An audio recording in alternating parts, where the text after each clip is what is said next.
शादी कई मुंहिंजी शादीअ खे 9 साल थी विया आहिनि।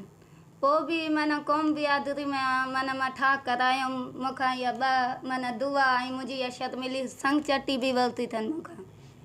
पोइ बि माना अञा बि मुंहिंजो पीउ मोहम्मद हाशिम ऐं मुंहिंजो चाचो, मुंहिंजो ॾाॾो हाशू ऐं मुंहिंजो मामो यारो ऐं इहे मुंहिंजे नाने अलाह ॾिते के मूंखे ऐं असांखे इहो माना ॿधाइण था चाहिनि, तंग था करनि।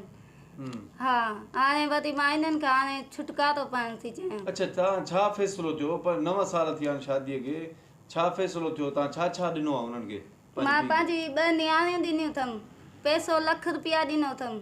पोइ बि अञा बि माना मसइले जे मथां मसइलो, अञा बि माना असांखे सुकून जी ज़िंदगी नथा जीअण ॾियनि। वञूं था होॾे असांखे ॿधाइनि था, कुटराइनि था। उन्हनि खे सपोर्ट आहे, उन्हनि खे पुलिसनि जी, उते शहरनि जी, असांखे ॿधाइनि था, उते कुटराइनि था। पोइ बि माना हाणे अञा मां पंहिंजो हक़ु कयो अथमि, को गुनाह त कोन कयो अथमि न। पोइ बि हाणे अञा बि ठा नथा करनि। 2 बनियूं ॾिनियूं अथमि, ₹1 रुपया ॾिनो अथमि, पोइ बि मूंसां नथा ठहनि। अच्छा, हा। तव्हां छा कंदा आहियो? कीअं इहो पैसा भरिया? रक्षो बि ॾिनो तव्हां? रक्षो ॾिनो अथसि। मुंहिंजो मुड़ुसु पहिरियां इहो पाई कठी करे मां पंहिंजे बचनि जे लाइ रश्को वरितमि। उहो रश्को बि मूंखां पूरे वरितो न। हाणे मां इहो पिनी सिनी असां पंहिंजे घर जो सहारो गुज़र सफ़र कंदा आहियूं। बसि इहे बच्चा हलाईंदा आहियूं। ॿी त हाणे असां वटि कुझु बि न आहे। तूं पाण खारा वग़ैरह ठाहींदा? खारा ठाहींदा आहियूं। खारा लकुर न हुजे त इहो ई पिनींदा आहियूं, ॿियो छा कंदा आहियूं, गुज़र सफ़र कंदा आहियूं। बच्चनि खे त पालणो आहे न। एतिरो तनहा करे छॾियो अथनि जो हाणे असांजी कुझु बि नथो थी सघे जीअं असांजो।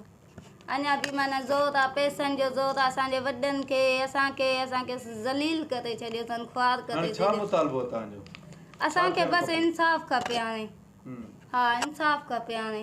असांखे आज़ादु करे वञे, सफ़ा आज़ादु करे वञे। असां जिथे बि रहूं, ज़ाल मुड़ुस, पंहिंजे बच्चनि सां असांजो केरु नालो न वठे, न असांजे वॾनि जो न असांजो। ठीकु आहे, असां ख़ुशि रहूं। सर, इहो 9 साल थी विया आहिनि मुंहिंजी शादीअ खे।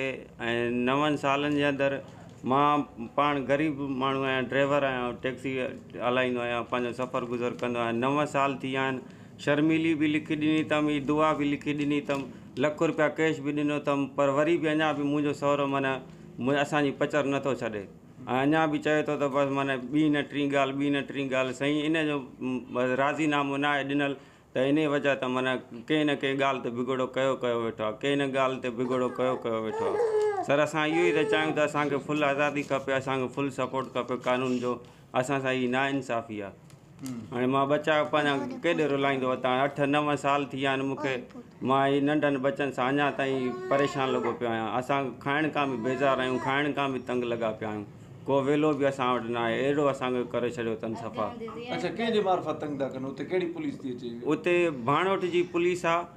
सो माना जेके बि मुंहिंजे चङनि मुड़ुसनि मां जिन्हनि फ़ैसिलो करायो आहे, उहो उन्हनि मां जेको बि वञे थो, उन्हनि मां कंहिं न कंहिंखे ॿधाए छॾे थो। हाणे जिन मुंहिंजनि खे ॿधाए थो त वरी उहे मुंहिंजा अची असांखे ई तंग कनि था, त ॻाल्हि त साॻी थी वई सभिनि जी। सो सर, बड़ा महिरबानी। कहिड़ी अदालत में पसंदि पढ़णो कयो? असां नौशहर जी। 9 साल अॻे? जी 9 साल अॻे। हा, नौशहर। उन ॾंड में तव्हां 2 नियाणियूं बि ॾिनियूं? 2 नियाणियूं बि ॾिनियूं अथमि उन ॾंड में। ₹1 रुपया कैश बि ॾिनो अथमि। वरी रोज़ी करण जे करे रश्को काए वियुसि त उते मुंहिंजो रश्को बि ज़ब्त करे वरितनि। जी।